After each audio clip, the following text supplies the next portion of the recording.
روزمرہ زندگی میں پیش آنے والے مختلف قسم کے رویوں سے متعلق انسانی نفسیات کیا کہتی ہے؟ نفسیات کہتی ہے کہ اگر آپ چلتے ہوئے پیچھے مڑ کر دیکھنے کے عادی ہیں تو آپ گھر سے ملنے والی اعتماد کی کمی کا شکار ہیں۔ اگر آپ چھوٹی چھوٹی اشیاء سے چمٹے رہتے ہیں تو آپ بچپن سے عدم توجہ کا شکار ہیں۔ اگر آپ کو معمولی سی باتوں پر غصہ آتا ہے تو آپ محبت کی کمی کا شکار ہیں اور محبت کے متلاشی ہیں۔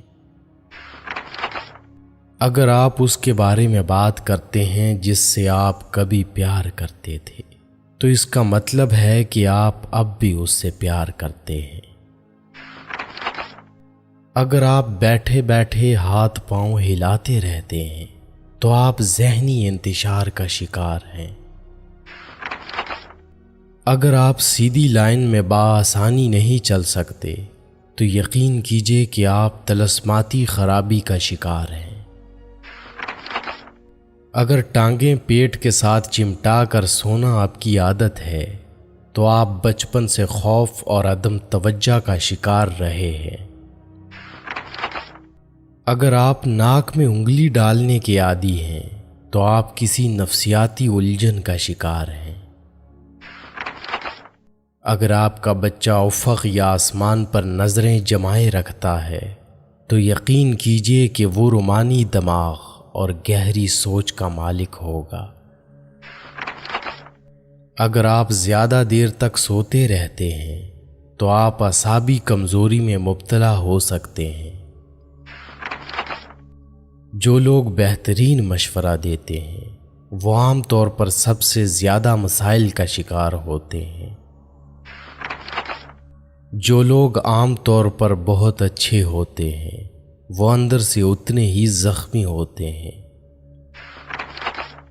جو لوگ دیر تک جاگتے ہیں وہ زیادہ تخلیقی، ذہین اور زندگی کے فیصلے میں بہتر ہوتے ہیں۔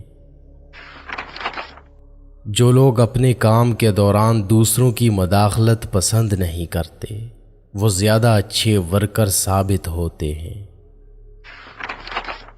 جو لوگ بہت جلدی سے آپ کے ساتھ دوستی کرنے میں کامیاب ہو جاتے ہیں وہ اکثر آپ کو دھوکہ دیتے ہیں۔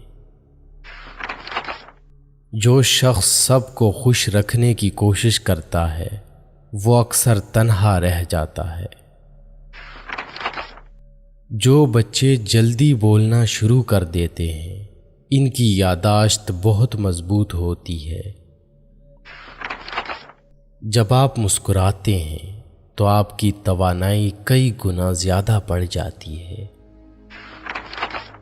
جب کوئی آپ کا نام پکارے اور آپ فوراً جواب دیں یا سن لیں تو یہ صحت مند دماغ کی علامت ہے۔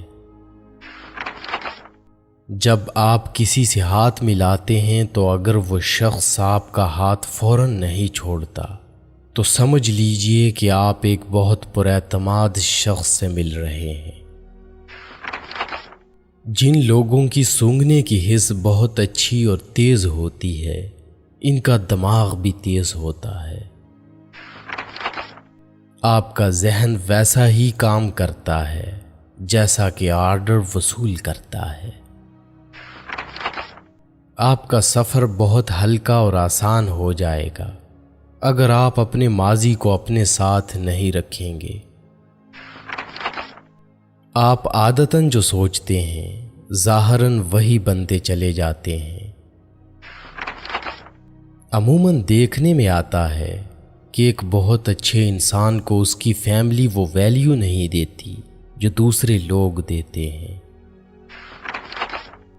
شام 5 سے 7 بجے کے درمیان آپ کا دماغ زیادہ ایکٹیو ہو جاتا ہے۔ سفر دماغی صحت کو بڑھاتا ہے، دل کے دورے اور ڈپریشن کے خطرے کو بھی کم کرتا ہے۔ مختصر 1 یا 2 لفظوں میں جواب دینے والے لوگ عموماً زیادہ ذہین ہوتے ہیں۔ رونے والے لوگ اکثر نہ رونے والے لوگوں سے زیادہ مضبوط ہوتے ہیں۔ خواتین عام طور پر بھاری آواز والے مردوں کو ترجیح دیتی ہیں کیونکہ وہ زیادہ پر اعتماد اور جارحانہ نظر آتے ہیں۔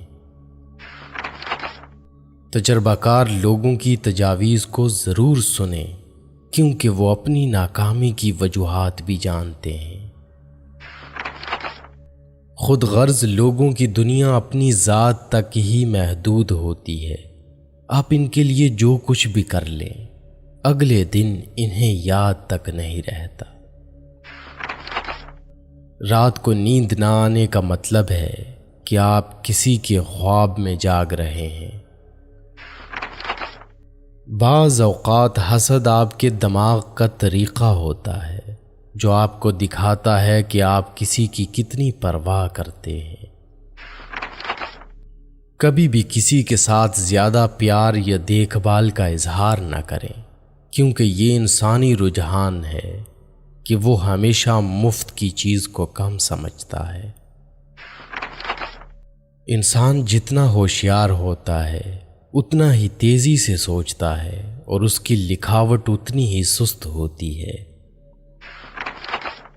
زیادہ دیر تک تنہا رہنا آپ کی صحت کے لیے اتنا ہی برا ہے جتنا کہ دن میں 15 سگریٹ پینا۔ بہت سے نوجوان جو 9 سے 8 گھنٹے سے کم سوتے ہیں وہ چڑچڑے پن اور یہاں تک کہ ڈپریشن کے شکار ہوتے ہیں۔ اکثر بھول جانا دراصل اعلیٰ ذہانت کی علامت ہے۔ اپنے آپ سے بات کرنے سے آپ کا موڈ بہتر ہو سکتا ہے، آپ کی ذہانت میں اور خود اعتمادی میں اضافہ ہو سکتا ہے۔ جب آپ کا کوئی جاننے والا آپ کو نیند میں نظر آتا ہے تو اس کا مطلب ہے کہ اس شخص نے سونے سے پہلے آپ کے بارے میں سوچا ہوگا۔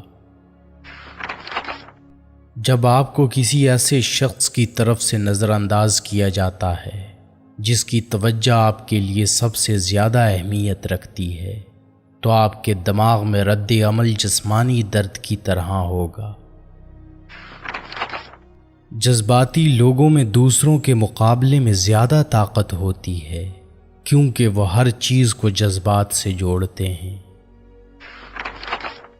جو لوگ خوش ہوتے ہیں وہ دنیا کو اسی طرح دیکھتے ہیں جس طرح وہ دیکھنا چاہتے ہیں، اور جو لوگ اداس ہوتے ہیں وہ دنیا کو اسی طرح دیکھتے ہیں جیسے یہ حقیقت میں ہے۔